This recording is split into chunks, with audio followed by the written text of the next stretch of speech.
Canada will likely vote out the Liberal government in the upcoming elections, just like the United States voted out the Biden-Kamala administration in the recently concluded elections.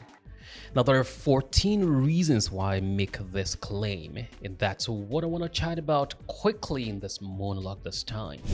Well, if you're new to the channel and haven't subscribed yet, and if you're getting any value from it, please click on the subscribe button right now, and let's get into it. Number one thing is the economic policies. I remember the Trump-Kamala debate where Kamala was asked the first question whether Americans were better off economically under their administration. She weaved the question, claiming her middle-class status as usual. Do you remember that? I want to begin tonight with the issue that voters repeatedly say is their number one issue, and that is the economy and the cost of living in this country. Vice President Harris, you and President Trump were elected 4 years ago, and your opponent on the stage here tonight often asks his supporters, are you better off than you were 4 years ago? When it comes to the economy, do you believe Americans are better off than they were 4 years ago? So I was raised as a middle-class kid, and I am actually the only person on this stage who has a plan that is about lifting up the middle class and working people of America. Same or maybe even worse is going on in Canada right now. For instance, Canada recorded more than 2 million visits to food banks in March of this year. That's double the monthly visits 5 years ago in 2019, and almost a 10% above last year's record-breaking numbers. That's how broke people are out here in Canada right now. Number two, let me talk about housing. You take housing, for instance, in most Canadian cities right now, you need to earn double the minimum wage to be able to afford to rent a one-bedroom apartment. Rent prices have gone up about 25% year over year since the past 5 years. Forget about buying. In major cities like Toronto and Vancouver, you need about 3 times the median household income to be able to afford to buy a home. It's the reason many young Canadians have actually lost the hope of home ownership in Canada right now. There is a housing crisis on one hand. There is also a cost of living crisis in most Canadian provinces, and homelessness is also off the roof. The same in the US. It's so bad in Canada that the RCMP warned of late that Canadians will likely protest when they find out how broke they are. I talked about that in the previous episode. You check it out. Another striking similarity in the housing market is only about 20% of Canadians can afford the cost of detached homes right now. Canada has been full of townhomes since Trudeau's administration. Check it out. Similarly, the report we saw of late in the US showed that townhomes will become the new norm under the Biden-Kamala administration if they had retained office. Let me talk about regional politics here. It's foreign relations I'll talk about. The same way the Biden-Kamala administration has had a fraught relationship with Israel during their administration, they also had a woeful exit from Afghanistan. Justin Trudeau in Canada has also flip-flopped about his position with Israel. Let's not even talk about his relationship with India at all. Number 4, media and political rhetoric. Kamala spent most of her campaign and almost $1 billion attacking Trump and conservatives. The momentum in this race is shifting. And there are signs that Donald Trump is feeling it. So last week, you may have seen, he pulled out of the debate in September he had previously agreed to. Here's the funny thing about that. So he won't debate, but he and his running mate sure seem to have a lot to say about me. Similarly, in Canada, Justin Trudeau spends most of his time attacking conservatives and Pierre, the leader of the Conservative Party. He is in love with the sound of his own voice and his own attacks, but he doesn't actually check the facts. They don't have a plan for the future of the Canadian economy. Number 5, name-calling and blame game.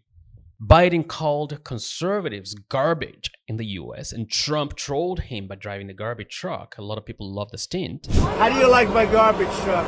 This truck is in honor of Kamala and Joe Biden. The same thing in Canada.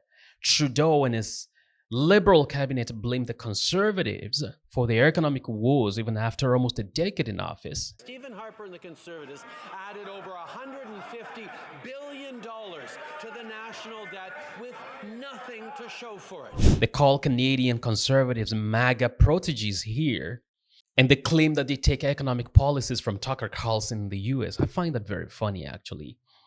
Number 6, media attack. Let me talk about the media here. That's very important, actually. So mainstream media is biased in favor of the Biden-Kamala administration in the US. That's very obvious. Similarly, in Canada, the CBC, that's Canadian Broadcasting Corporation, which is 100% federally funded media, propagates the liberal agenda here in Canada. I've also covered that in an earlier episode. Please check it out. Let me talk about the 7th point, which is institutional sabotage.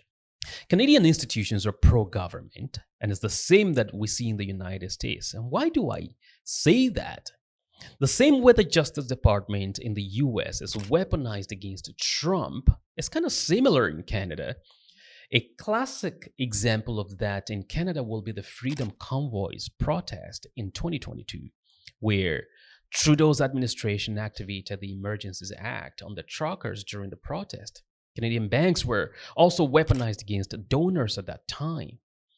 The federal court later on found the invocation of the Emergencies Act as unconstitutional and unreasonable, and Trudeau's administration has spent over $2 million appealing that case in court till now. Now, there are 7 more points I want to talk about, but I think you haven't subscribed yet. So please click on the subscribe button as I go on to the 8th point that will be very important. Number 8 is attack on free speech. Again, the Freedom Convoy protest is a classic example of an attack on free speech in Canada. The worst part is that here, you have federal legislations against speech in Canada.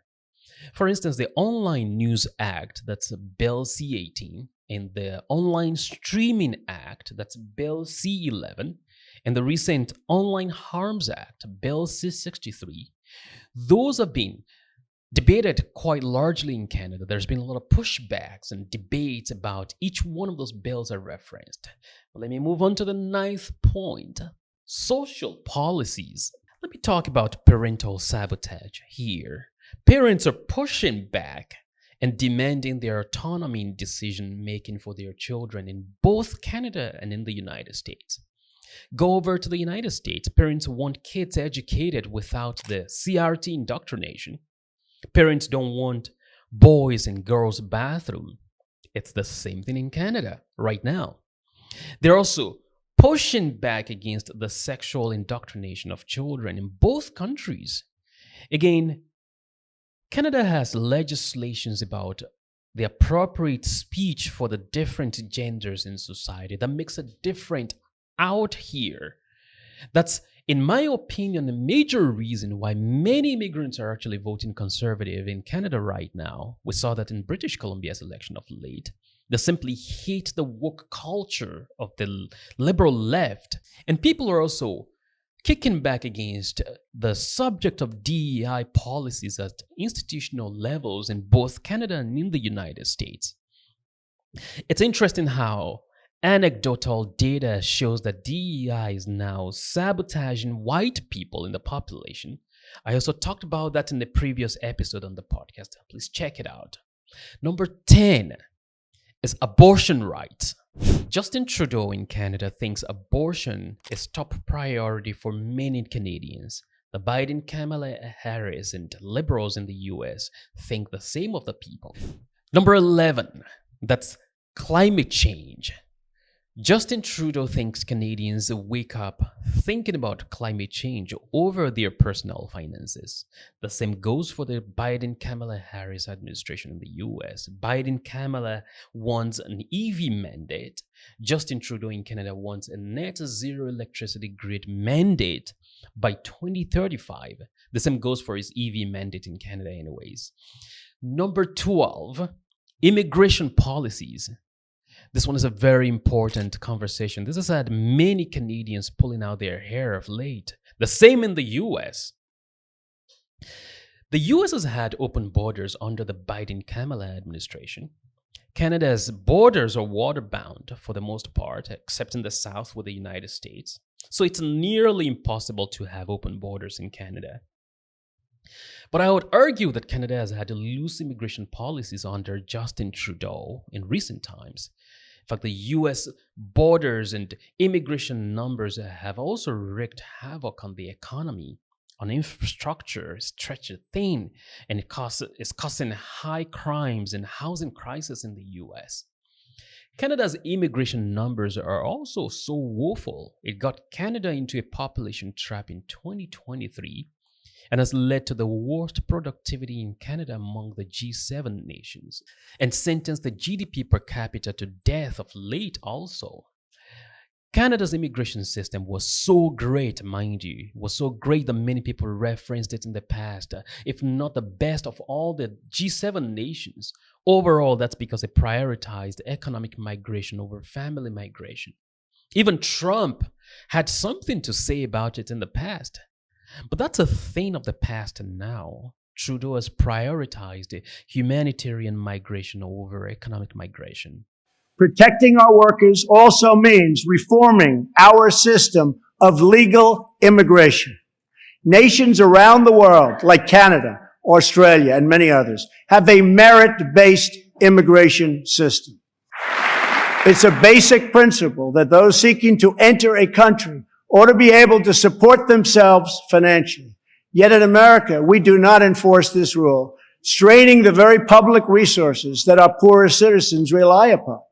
It's so bad now that the United Nations called it modern-day slavery. It's also a political game in both countries by the leaders. Trudeau worked back his decision on immigration just a few weeks back. That's after 4 years of a loose immigration system in Canada. This is also leading up to the elections next year, mind you. Similarly, you go over to the States, the Biden-Kamala administration recently closed the borders just before their campaign started in June of this year. But let me go over to number 13. That is political self-appraisal. Justin Trudeau and his finance minister in Canada are of the opinion that the economy is booming. The same thing, Biden-Kamala think the same in the US. They think the people just need about 10 years of being patient to see its effect on their economic situation. But read the comments on Twitter, read comments on YouTube videos as well. Canadians and Americans think differently than their leaders. And it's even more striking when I go on X or Twitter. Nearly every comment under Liberals' posts, including that of Justin Trudeau, is negative. Either maybe X has become a conservative platform, or there's just some real anger against the Liberals and their government, the government of the left wing here in Canada. But let me talk about the 14th point, which is the conservative candidates now. That's Donald Trump in the US and the Pierre, the leader of the Conservative Party in Canada. Trump thinks the media is the enemy of the people because they're in bed with the left-wing liberals. In Canada, Pierre wants to defund the CBC, that's Canadian Broadcasting Corporation, and possibly withdraw funding from news media altogether. He also thinks the media is the enemy of the people. Many Canadians support this idea, but Trudeau could care less what Canadians think about that. You can check out my recent episode where I discussed this with an expert as well. Trump presented Americans with an economic plan. Similarly to Pierre Poilievre in Canada, Trump wants tax cuts. Pierre Poilievre wants significant tax cuts in Canada, especially carbon taxes. When I'm Prime Minister, I'll repeal C-69, the anti-energy law. I'll clear the way for our mines, our resources, and our natural gas export terminals. We will liquefy natural gas in Canada. We will ship it to Asia to shut down dirty coal-fired plants and replace them with clean Canadian gas.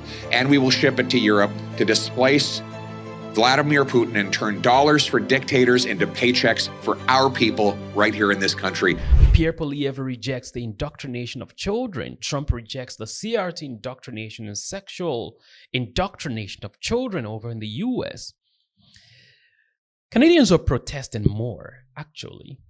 Maybe in smaller numbers compared to the United States leading up to the recently concluded elections.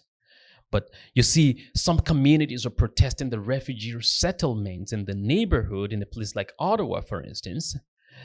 But thinking about all these issues, even chatting through it, it's really sad. I think what makes it even more sad for me is when issues are enshrined in laws and federal constitution in a place like Canada. But what do Canadians think about Trump's re-election from everything I've seen?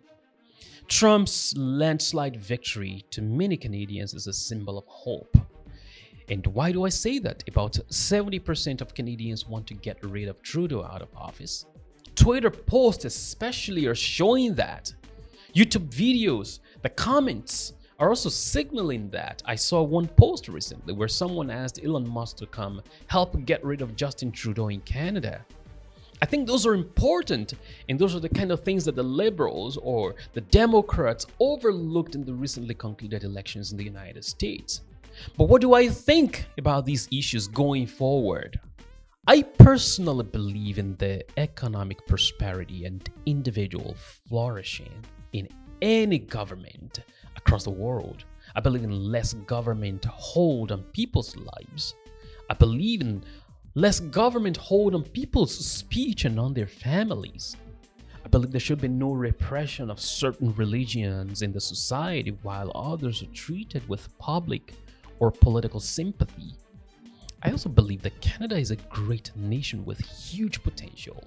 The people are great and welcoming and are mostly concerned about their economic flourishing for the most part, more so because Canada is predominantly a migrant nation.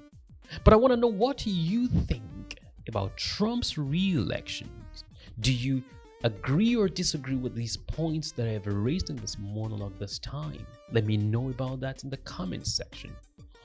But pay attention to the government, pay attention to the policies, guys. Pay attention to what will account and amount for individual flourishing and the common good of the society. Why do you even believe in what you believe? Why do you prioritize what you do right now? Why is it important to you? Where's government hold affecting your life and your personal finances and even your economic situation as a person?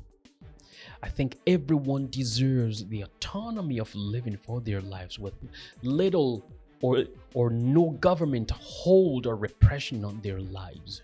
If you made it this far, there are chances that you and I share something very unique in our thought processes together. That's why I think you should click on the subscribe button again and give the video a thumbs up. Let me know what you think about the thoughts I shared in this monologue as well.